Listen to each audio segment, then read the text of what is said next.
Hello and welcome to Notes from a Gallery 3, brought to you live from Gallery 46 by the Band of Holy Joy. Tonight's theme is art and flight. We have films by BJORN, HATLESKOG and JOELSON, and a special performance by a new friend of ours, ERDOS. Let's get on with the night, have some films, and we'll also have a lovely bit of noise.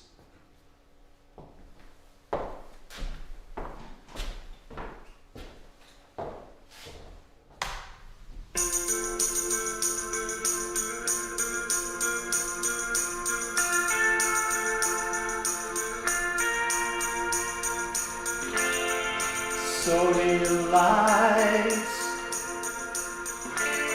on stricken trees make strange patterns of disease. Please don't go and block me now. Please don't cause this unease.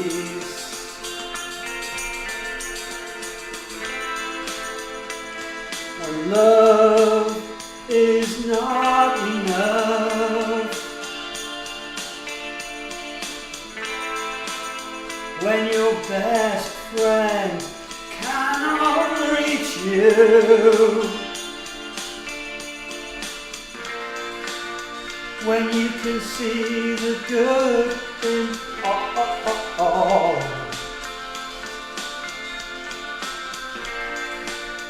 But that does not change anything.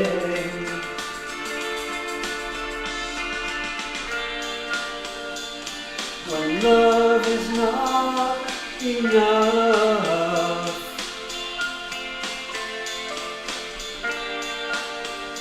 I will go on loving you,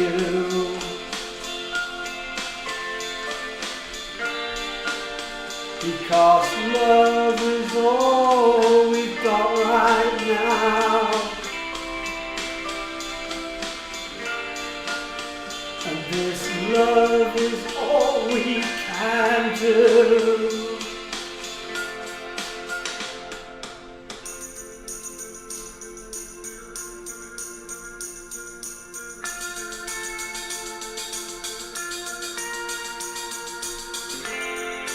Memoir reportage, trauma and grief, I'm gone in the night like a thief.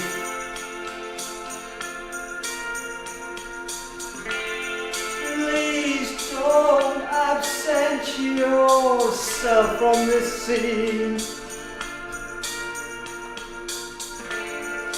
Please don't be the ghost that haunts me.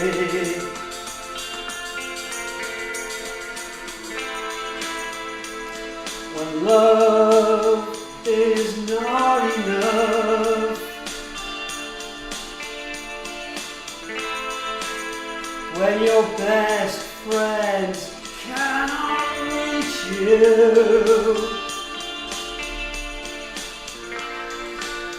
when you could see the good in all.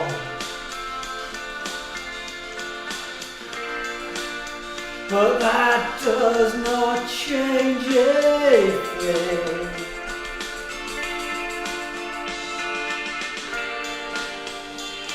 When love is not enough,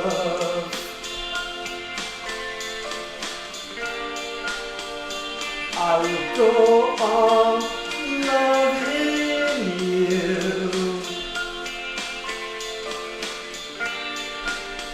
because love is all we've got right now, and this love is all we can do.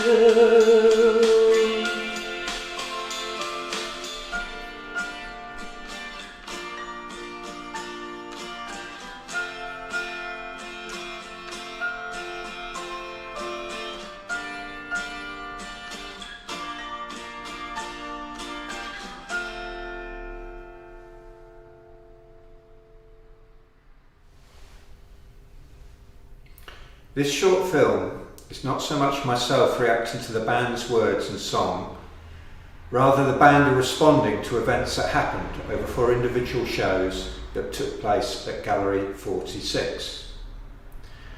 The shows are called Liminality and were jointly curated by Kevin Quigley, Sean McCluskey and myself, BJORN HATLESKOG.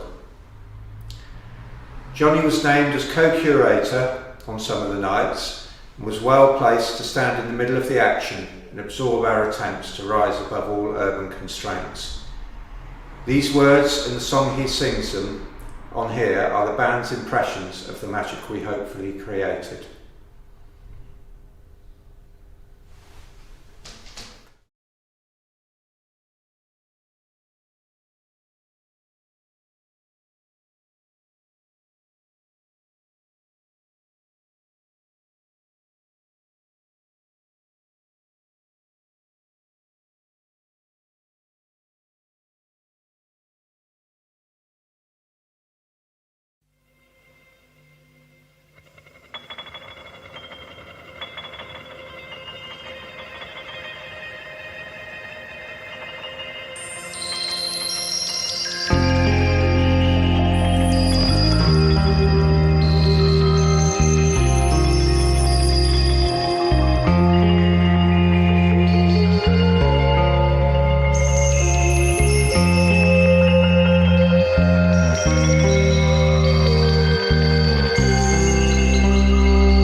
Gallery 46, Ashfield Street, E1. Performance art exhibition over several nights and on different floors.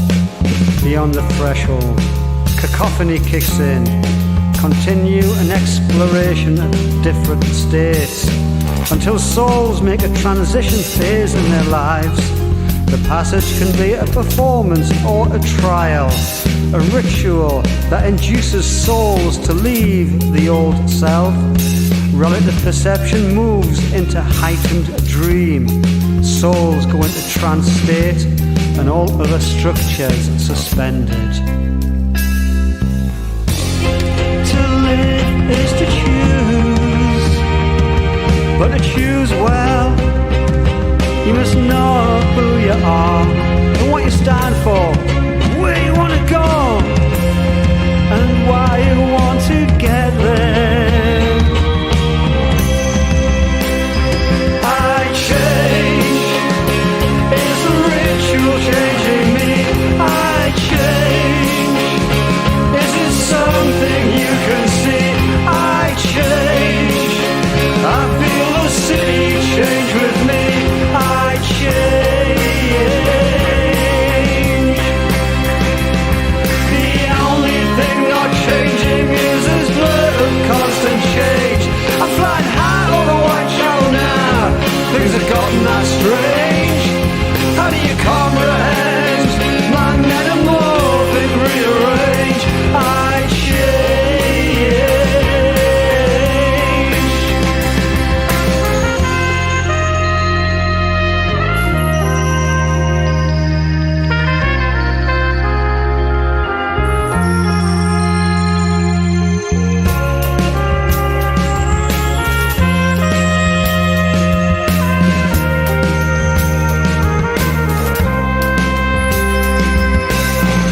What in this world can we do now we know what we know? Where on the planet is it safe? Where is there left to go? A cold burn in a hell of our own making. In clinical white space of gallery room though, I see something other. The key to transition, the road opener, the shapeshifter. Out of previous chaos crawls something artificially prescient. Artificial, but alive all the same. I was dying inside, but now I feel born anew. To live is to choose, but to choose well, you must know who you are and what you stand for, where you want to go, and why you want to get there.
Hello, I'm with Miles, who is the manager of Gallery 46. Miles, what is this place? This is Gallery 46. It's a fantastic community-based gallery in Whitechapel in East London. We're home to various kinds of shows, trying to help people out to kind of give their work a space, create kind of community outreach is an important thing, and just kind of give people a place to kind of organise their work, play about and have fun. Yeah. It's quite a modern sort of gallery, isn't it? I don't know any other galleries in London that are like this. It's a weird one because we are in it is such an old building. We've got these two Georgian townhouses that are attached together. So it's quite an old building, but it is obviously, as a supposed white-walled space, quite a modern space. So it's quite interesting to have that, I think, and especially within its kind of value and heritage within the local community anyway. I think it's quite important, but yeah. And it's been here for 3-4 years now, 5 years? I believe, yeah, from what I know, it's been here for about 5 years. Before this, it's been part of the whole community nearby. We've got the Royal Hospital just across the road. So most of this road is kind of NHS run, office spaces, teaching rooms, that kind of thing. But yeah, this has been here for about 5 years. And when did you get involved? I got involved only last year. This was kind of coming out of what was happening with the original lockdowns. Being a student at the time, being an art student, I was kind of looking for ways in which I could embed myself more within the curation side rather than just producing work, and got involved and kind of communicated with the guys, came along, had a look around and got involved from there. But, yeah. Wow. Well, Miles, thank you for letting us into this gallery. It's a pleasure being here and it's a pleasure working with you. Thank you very much. Pleasure having me here. Miles, thank you. Thank you. Drive-through.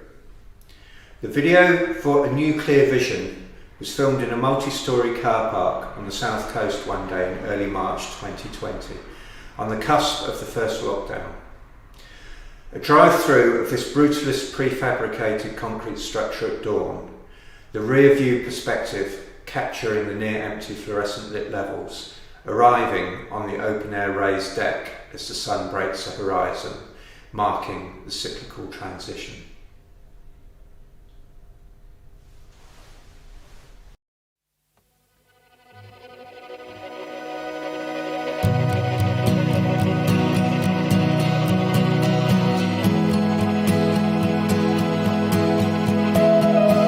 I've always tried to portray the beauty of simply defined things.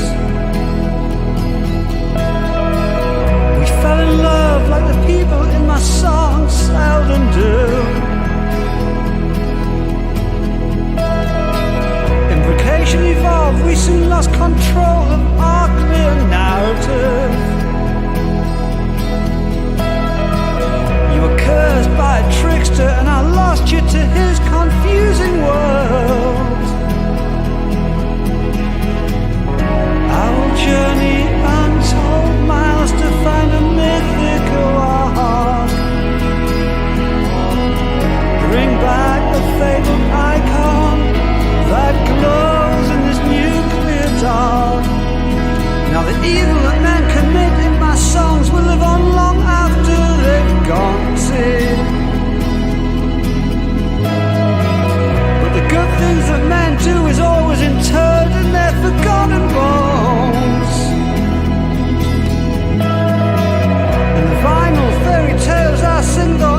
Hello, I'm with Sean, another one of the managers from Gallery 46. Hi Sean. Hello. Nice to see you again. Nice to see you again too. And I'm glad... Oh, it seems like yesterday. It does indeed, yes. But I'm glad I'm here with you today because Band of Holy Joy, every time we do an event, over the past 20 years, or release an album or do a special gig, we always do stickers. I do a sticker campaign for about a month before, and I stick at every single lamppost, every wall I can with stickers. But I got this bad habit, this addiction of this man here, Sean McCluskey. It was a promotional tool that was very useful prior to the internet.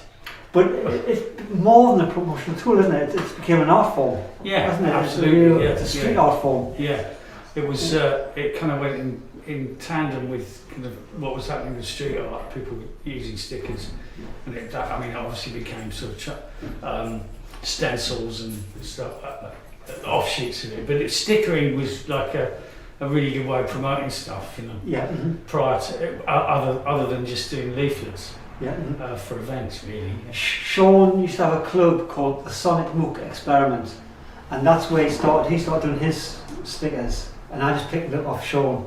It's a great way of just getting slogans out, getting your sort of band's name out. But it was like mid 90s, and you really didn't use a lot of internet promo. Yeah. Mm-hmm. Then it was physical, and it was just a really good way of kind of opening up other places to promote things, because the boys who did the posters tend to be very territorial about that. You can't just go and put posters up in London because they'll just get covered over by instantly. They go around every night, so they don't like sort of lone promoters getting involved in that. So stickering and finding other places to put your promotional things, like lampposts, like all the other street furniture, was a really good way of doing it. Yeah. Wow. But we did. Yeah. I mean, we did a lot of quite obscure things that sort of around Sonic Mook that were tied in with some of the compilation albums we put out at the time. We did a whole series of stickers that just had motivational slogans on, like the kind of things used to get in offices in a sort of framed poster with a couple of whales jumping out of the water. We did one that said, "Don't wait for your ship to come in, swim out to it." That was one of the most popular ones. And we did a sticker that we started putting everywhere in London, which said, "I hate Sonic Mook Experiment," which went down very well. Excellent. And that's today you get these stickers from I Hate Sonic Mook, which I actually used to love actually. How did you end up here? A long catalogue of disasters basically, and we ended up in beautiful Georgian houses in Whitechapel putting art on, but it was a strange route. Don't know. I'm glad you're here, and thank you very much for having the Band of Holy Joy. It's fantastic. Only the other day I found a flyer for the gig in Iceland. Did you? Yeah, with Band of Holy Joy on it. I'm not sure if you actually went. Me and Sean went to Iceland together. Did you come to that? It did actually happen. It's a bit of a blur, isn't it? Yeah. You're kidding? Yeah. Totally happened. Oh, you did play, didn't you? Yeah, yeah. But you're on the poster. Me and Sean were in this cafe, and I'd just taken 3 or 4 tabs of acid. And it was the last day. I'm we went to this cafe on the edge of Reykjavik by the sea, which isn't far. And the sand was black, and this window went right to the sea, so the sea was sort of lapping against the window. And they were playing Patsy Cline. I remember this. Couple of guys were fighting in the doorway, just really slowly, boom, boom. And you were sitting there watching with a beer. No, look at that. That was because they like a scrap in Reykjavik, don't they? Yeah. You step outside and the turns just dive bomb you. Yeah. No, it's only the size of Felixstowe or something like that in Reykjavik, isn't it? It's tiny. But more expensive though. I think we single-handedly introduced crime to Iceland by taking the Happy Mondays over there.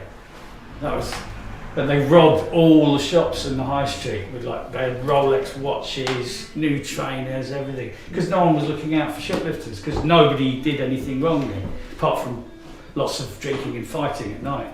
Yeah, it was like the big market, but like every night. Every night. Well, I loved it, it was great. Okay, Sean, thank you very much. Thank you very much. We got off piece there a bit, but stickers, yes, nice. Yes, Good to know I've infected you. You have indeed.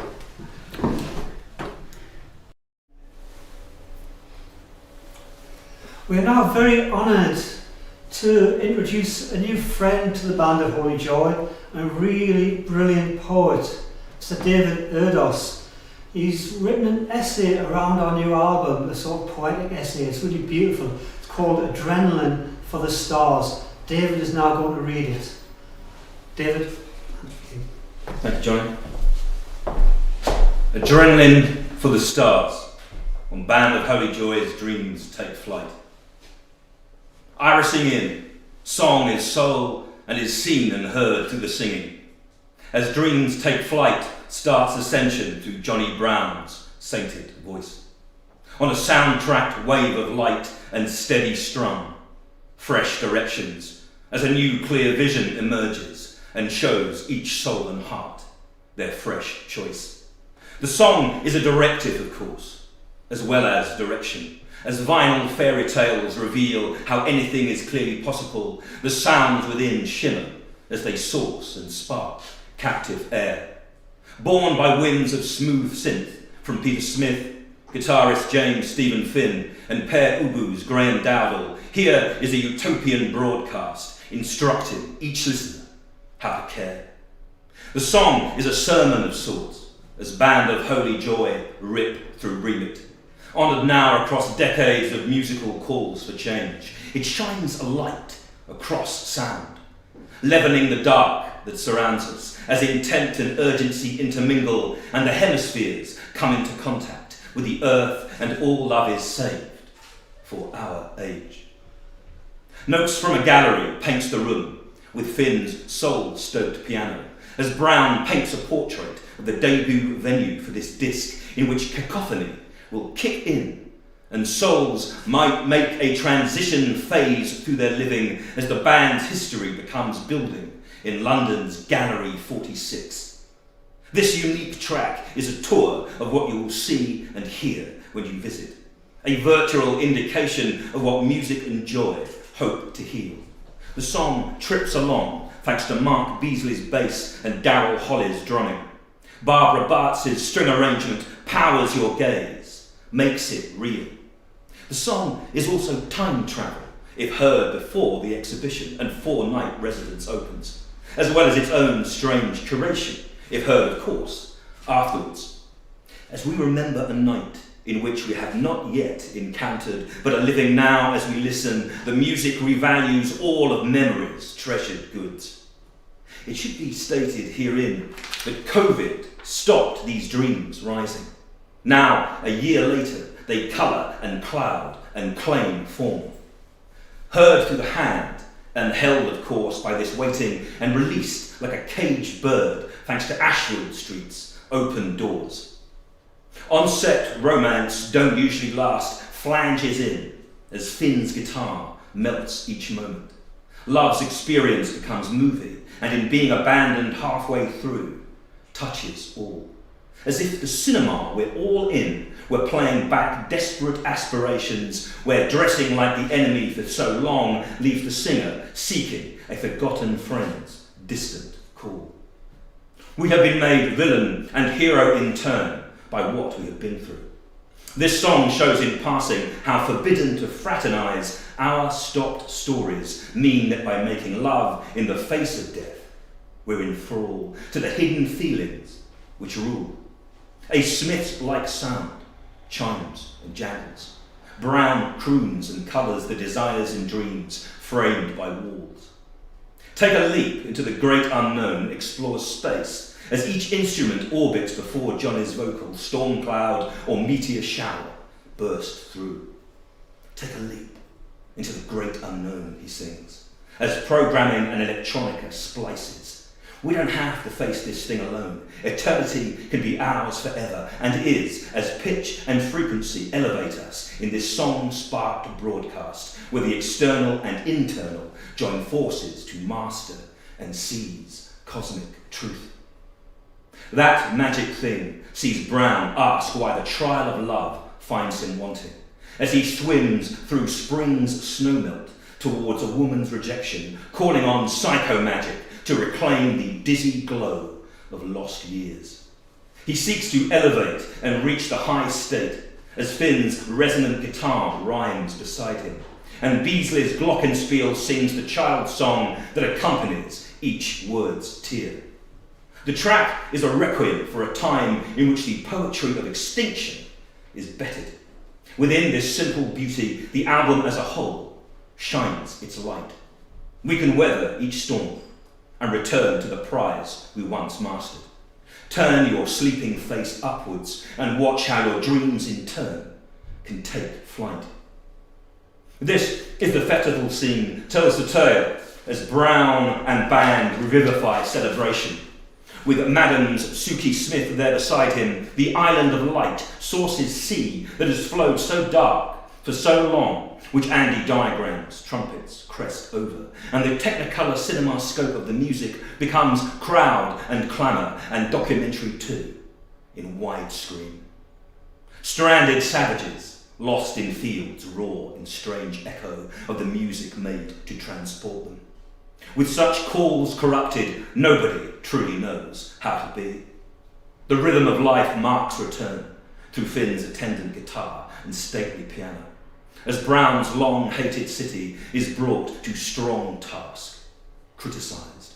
As he surveys the sad scene, he seeks resolution, breaking through bars and borders, often self-imposed, to defy the defeats of each day by seeking new ways to recover, and where love could spark the struck streets and all of our association remains uncriminalised. This is the city we love, as this beautiful music emphasises. In our dreams we're delivered, but only the postings of joy see us rise. Final song, when love is not enough, pushes point. When sodium lights on stricken trees make strange patterns of disease and cause this unease, we're all burnt by the scrutiny split between us. Here are words then of warning, to which we must not block, but unite. As the second sermon begins and calls us all to bear witness, not only to the forces within us, but to those we cannot see, dreams take flight. What we had once is still ours. We just have to remember. This vital album reminds us, even postponed, it still speaks. For the now, while renewed, dies hourly as it happens. But Band of Holy Joy anthem not only the flight path, but the directions towards the next peak. They show us the way to become one with their music.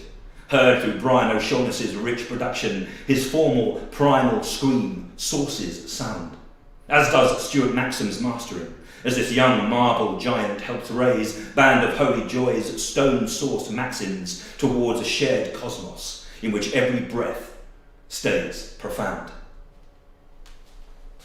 Rise then, reveal, and let these songs be your siblings.